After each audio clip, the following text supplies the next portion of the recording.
Hi everybody. All right, so this is going to be our first pre-lecture, so I'm going to record this lecture, post it for you guys to watch prior to our first day of class, and I'm just going to go jump into the material a little bit, and then we will do some more during our first lecture. Okay, so let me see if I can try and do this using OneNote. So the references, I'm kind of just introducing the main topics of the course here. Going to be these. This is the section in Herman, and these are the sections from the Felder book. All right, so let me just try to tell you the basic idea of what we're going to focus on, and that is kind of a silly way of putting it, but writing things as combinations of other things is something that's really important in physics. Okay, so in particular, in this class, what we're going to be interested in is writing functions as combinations of sines and cosines. So, but before I get into that, let me just kind of talk more big picture about things as combinations of other things is something that we've seen many times before, and I'm going to try to review a little bit about the Taylor series, which is one kind of example of a function being written as combinations of other functions. Okay, so let me try to get into it a little bit here. So basically what we're discussing is the idea of an expansion or a decomposition of a function, or really something even more general than that. So we're talking about expansions, and you might hear it called decomposition of something, some object, into a bunch of other objects. Okay, so in particular, we're going to be dealing with functions. So let's imagine you've got some function, let's say of a function. So f of x, okay, some function, can be written as some combination of other functions, all right? So it could be written as some constant c0 plus some other constant c1 times some function g1 of x plus c2 times g2 of x plus c3 times g3 of x. And you get the idea. Okay, so basically I'm writing this function here as a combination of other functions. So these g's are what I'm going to call the basis functions. That's the thing. My function is a combination of those basis functions. So we're calling them basis functions.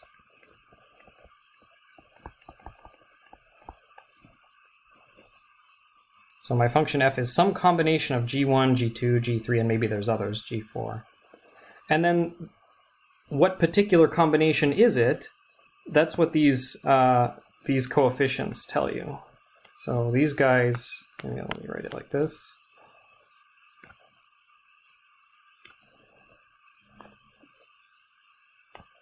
These are the coefficients which tell you how much of G1 is in F, how much of G2 is in F, how much of G3 is in F. These are the coefficients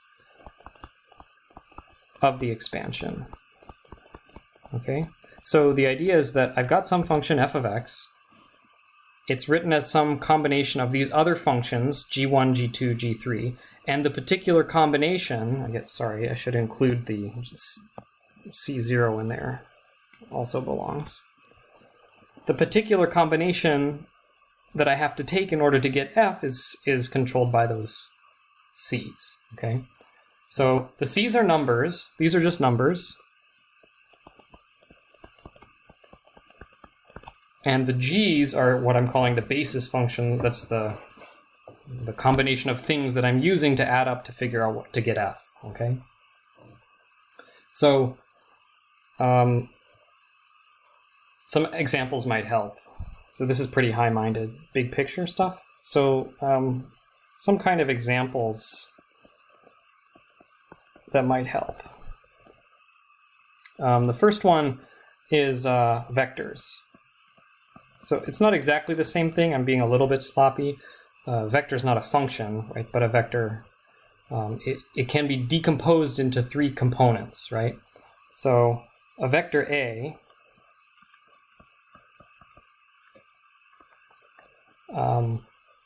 can be, we call it like decomposed into three components. And we call those AX, AY, and AZ, right? So I think you guys have all taken E and M, so maybe if I write something like this, it's going to be okay. AX times I hat plus AY times J hat plus AZ times K hat. Hopefully that makes sense. Maybe in your Griffiths book, they might not have used I hat, J hat, K hat, but might have used X hat, AY, Y hat, AZ, Z hat. So the idea here, maybe this is familiar to you. If you've got these unit vectors, this will be X. Sorry, let me draw it a little larger here. So let me draw something like this. This is my coordinate system. So this will be X, this will be Y, this will be Z.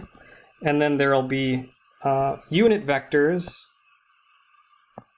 Maybe I'll draw them in red here. Oops. So that's going to be Z hat. This will be Y hat. And this will be X hat. Okay. So those are unit vectors, right? X hat is a unit vector in the X direction. Y hat is a unit vector in the Y direction. Z hat is a unit vector in the Z direction. So what does this equation mean here? It means my vector A can be written as a combination of the unit vector in the X direction times some number. So this is my coefficient, plus the unit vector in the Y direction times some number, plus the unit vector in the Z direction times some number, right? So it's kind of like similar to the expansion that I wrote above. These are called basis vectors. So let me try to get these. X hat, Y hat, Z hat. These are my basis vectors. And then the coefficients telling me how much of the vectors in the X direction, how much of the vectors in the Y direction, how much of the vectors in the Z direction is these coefficients, right? The components, AX, AY, and AZ. So these guys here are the components of the vector, which are just numbers.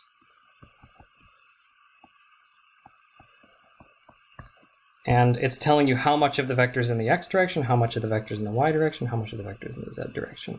So same idea. I'm writing my vector A.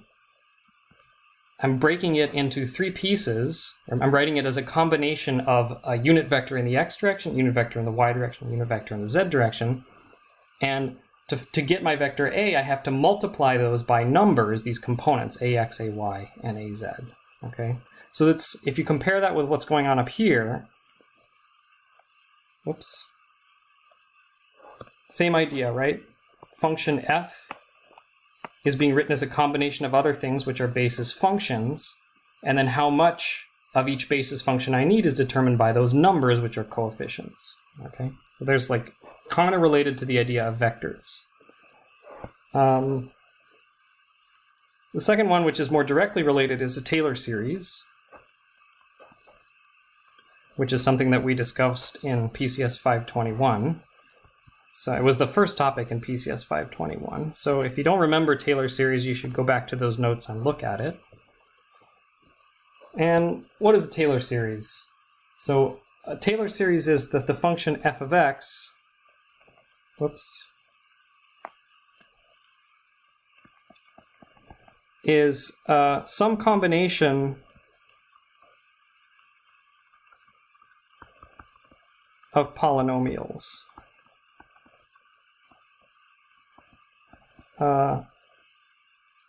So it's like some combination let me write it like this. C0 times C0 plus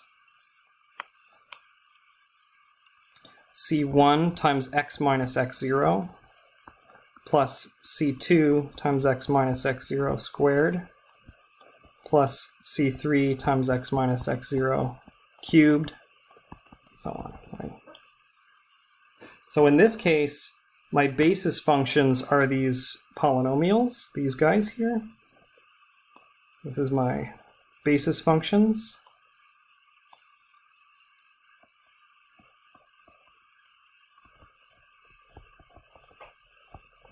And then I've got these coefficients, which are these numbers here, right? These are the coefficients of the expansion. So I'm writing my function f of x as a combination of other functions, and those other functions are just polynomials, x minus x0, x minus x0 squared, x minus x0 cubed, so on. Okay. Now, this is just kind of a general formula for the Taylor series, but it doesn't look familiar because I have to give you some rule for how to determine those coefficients. So let's, so we didn't really finish the Taylor series, right? I mean, I just wrote there something general explaining what the basis functions are for the Taylor series. But I need to give you some kind of rule. What's the rule for calculating those numbers,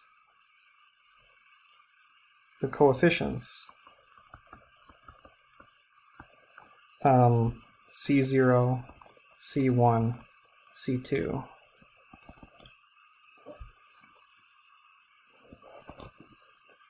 Okay, so basically I need to do something to f such that doing that thing will give me C0 and C1 and C2 and so on. Right? So the idea is that suppose I know this function, suppose I know f, and I want to write its Taylor series. What do I have to do to it in order to write it out as is written on the right-hand side there? Okay, so, for example, notice what if I just take f of x0? x0 is some arbitrary point, right? F of x0, if I plug in x0 on the right-hand side, I get c0 plus c1 times 0 plus c2 times 0 plus c3 times 0, so on. Right? Every term is 0 except for the first one. So what I found is that to get that first number, c0, I take f and put in the number x0. Okay. How do I get the second value c1? So you notice the problem, I have to do something if I want to get c1. What do I have to do? The problem is, I plugged in x minus x0 and that get rid of everything except for the first term, which was constant. So that trick would be nice to use, but it only gave me the first term. But the trick is what you can do is take a derivative, right? So let's take f prime of x. I'm going back up here to this formula here, this one, and I'm going to take a derivative of both sides. Okay, what's f prime of x? Well, the first term is 0 because the derivative of a constant is 0. 0 plus c1, and that's it. Because when I take the derivative of c1 times x, I get c1. What do I get the next term? I get plus 2 times c2 times x minus x 0. And then I've got here 3 times x minus x0 squared, right? Dot, dot, dot, right? Now you see what I can do if I plug in x0 here, f prime of x0, so take the derivative and then plug in x0. Now I get everything goes away except for c1, right? This is going to be 2 times C2 times 0. This is going to be 3. Sorry, I forgot, I lost a C3 here. Times C3 times 0. So on. So what I find is that f prime of x0 is equal to c1. So if I know f of x, and I want to determine this coefficient, c1, I take the derivative and plug in x0. And maybe one more time. Let's do one more, just to go one more time, just so you can see the pattern. What if I want c2? Right now, we've figured out a way to get c0 and c1. What if I want c2? Well, it's probably not too hard to see. I just take another derivative, right? F double prime of x. So now I'm going to take the second derivative. I get 2 times c2. So I'm taking the derivative of this formula here. Right. 2 times c2, and that's it. And then I've got here, I'm going to write it like this, 2 times 3 times x minus x0, like that, plus higher order terms, right? And if I take the second derivative and plug in x0, I get 2 times c2 plus 0 plus 0. Everything else is 0. So that tells me that if I want that second coefficient c2, I take 1/2 f double prime of x0. Okay?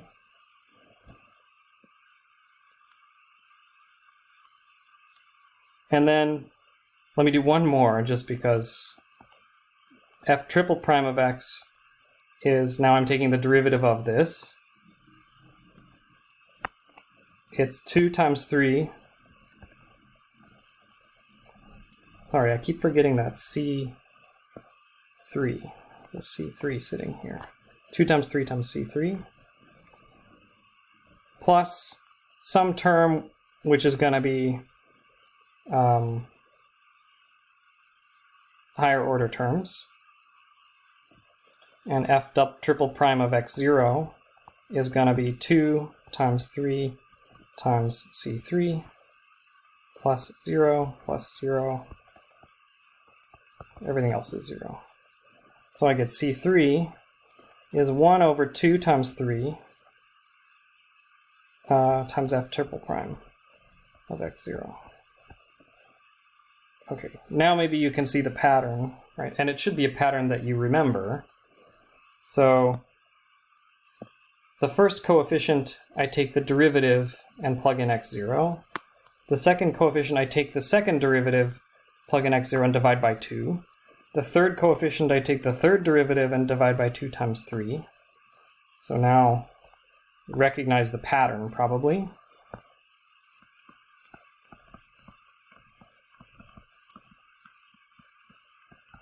What if I want the nth coefficient? C sub n. I take the nth derivative, I plug in x0, and I divide by n factorial, right?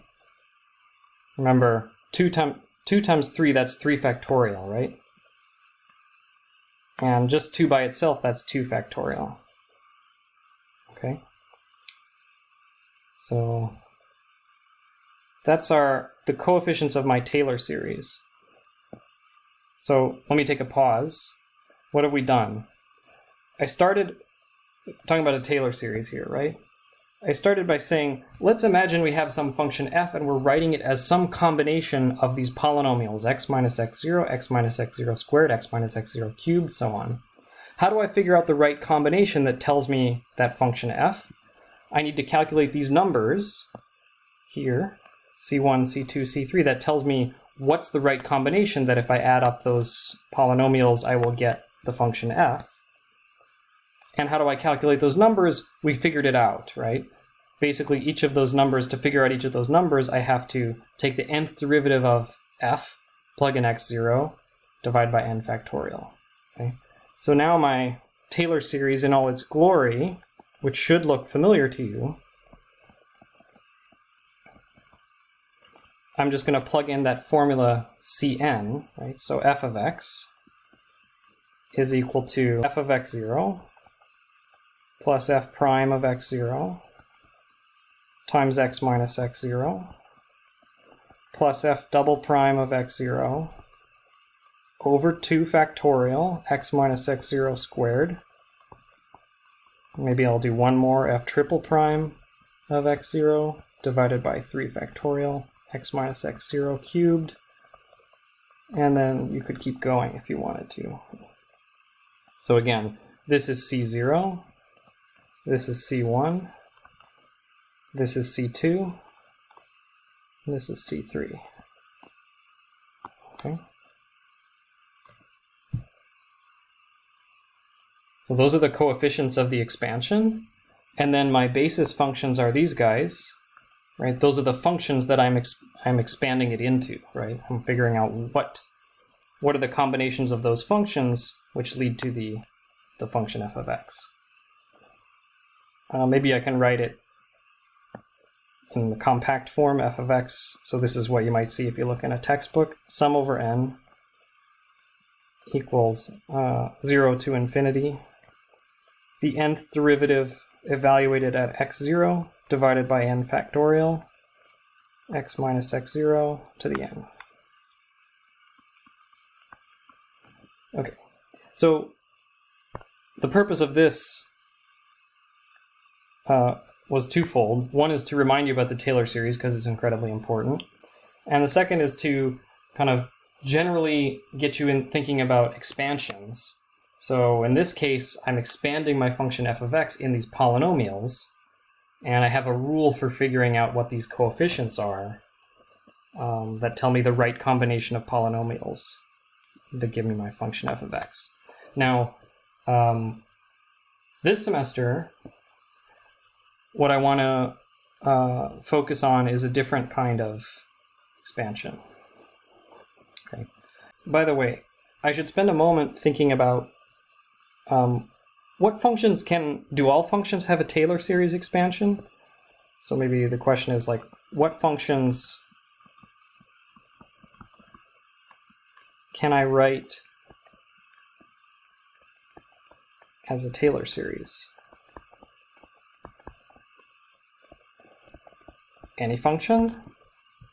And the answer is not any function because, you see, I need to be able to calculate these coefficients.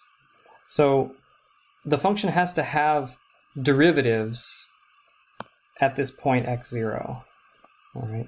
So it needs to be, it needs to have what I should say is well-behaved derivatives so I can calculate the coefficients.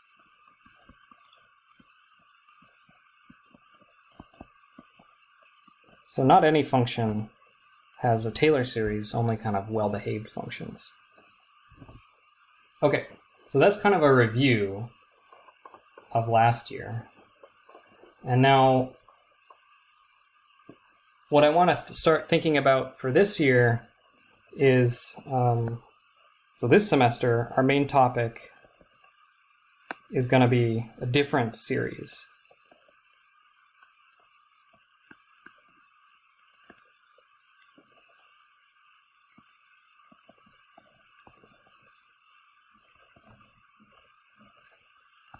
Rather than writing the function as a combination of polynomials, x minus x0, what we're going to be interested in this semester is what we call the Fourier series, or the Fourier.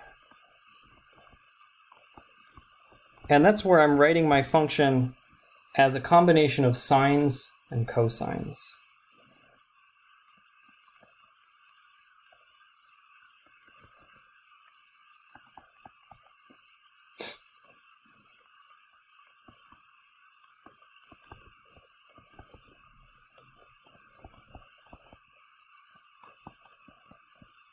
And let me write it out for you. And this will be the formula that you will come to know and love. F of x, there's my function.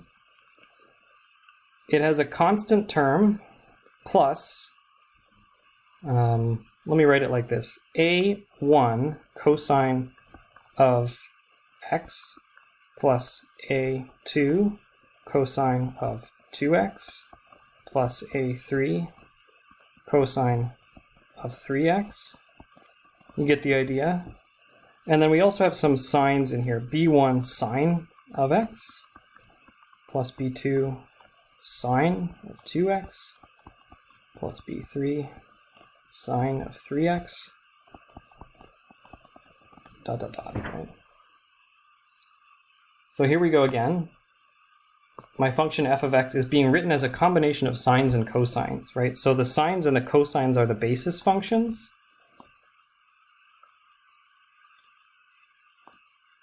So my basis is sine and cosine. And then I've got these coefficients, a1 and b1, a2, b2, a3, b3. These are my coefficients, which tell me how much of each sine and cosine do I have in order to get, or what's the right combination of sines and cosines in order to get the function f, okay? So it's the same idea, a different set of basis functions. Previously for the Taylor series we had polynomials here, but now we're saying not writing it as a combination of polynomials, but writing it as a combination of sines and cosines. I've got these coefficients here, and I haven't told you how to calculate these coefficients, a1, a2, a3, but we will learn how soon, right? So we've got these coefficients. We have to learn how to calculate those coefficients. So by the way, we should think about what functions can be expanded in a Fourier series.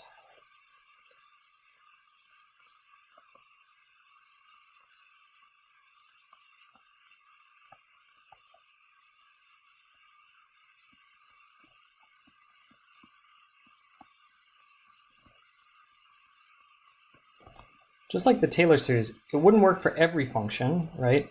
The Taylor series had some constraints, right? Not every function. So it needed to have well-behaved derivatives so I could calculate the coefficients. The same thing, not every function can be expanded in a Fourier series. And the reason is, if you think about it, these basis functions, maybe I should do it in green, cosine of x, sine of x, cosine 2x, sine of 2x, cosine 3x, sine of 3x. Those guys all are periodic functions, right? So it must be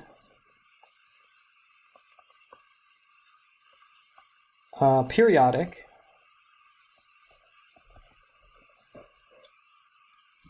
at least to start. We'll learn how to deal with functions which are not periodic, because the basis functions are periodic.